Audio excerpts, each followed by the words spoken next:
31 जनवरी से हम धरने पर बैठे हैं। उससे पहले हमने 5 महीने का टाइम दिया था सरकार को, लेकिन सरकार ने हमारी कोई भी बात नहीं मानी, ना ही हमसे बात की।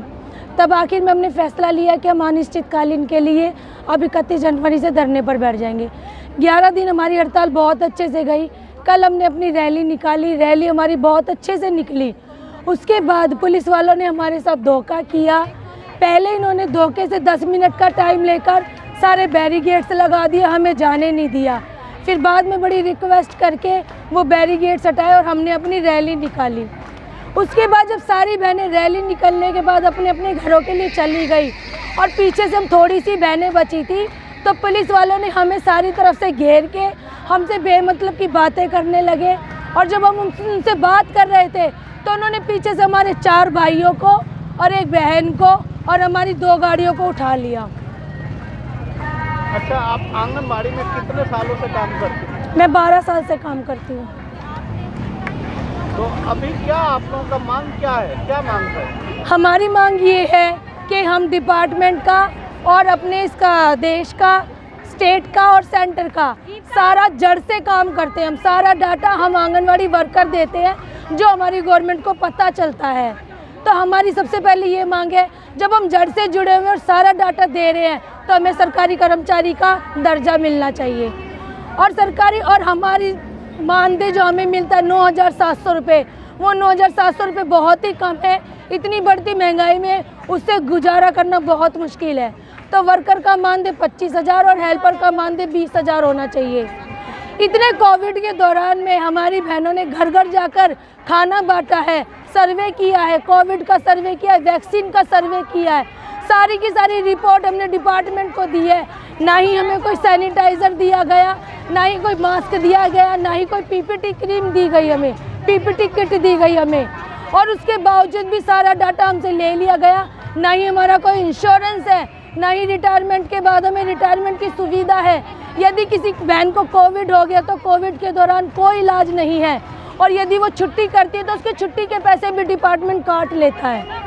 एक तरह से आप लोगों को शोषण किया जा रहा है। बिल्कुल हमारा शोषण किया जा रहा है।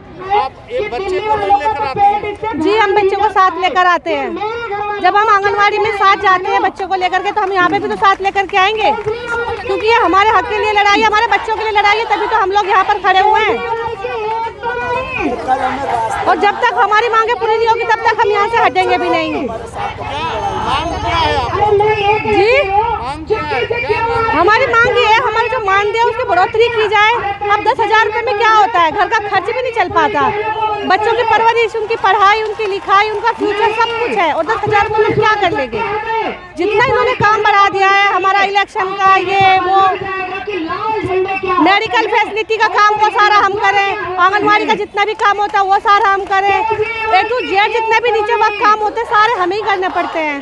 तो और सैलरी हमारी क्या देते हैं 10,000 रुपये, जो कि सैलरी नहीं सिर्फ मानदेय है। और हम चाहते हैं पक्का किया जाए, हमें मानदेय नहीं, हमें सैलरी दी जाए, हमें परमानेंट किया जाए। कितने दिन से आप काम करती थी आंगनबाड़ी में? कितने साल से? मैं आंगनबाड़ी में काम कर रही हूँ 11 साल से। जी, 11 साल से मैं आंगनबाड़ी में काम कर रही हूँ। कितना दिक्कत होता है आपको बच्चा लेकर आना, रोड लेकर आना? इतना दिक्कत होता है मैं बता भी नहीं सकती।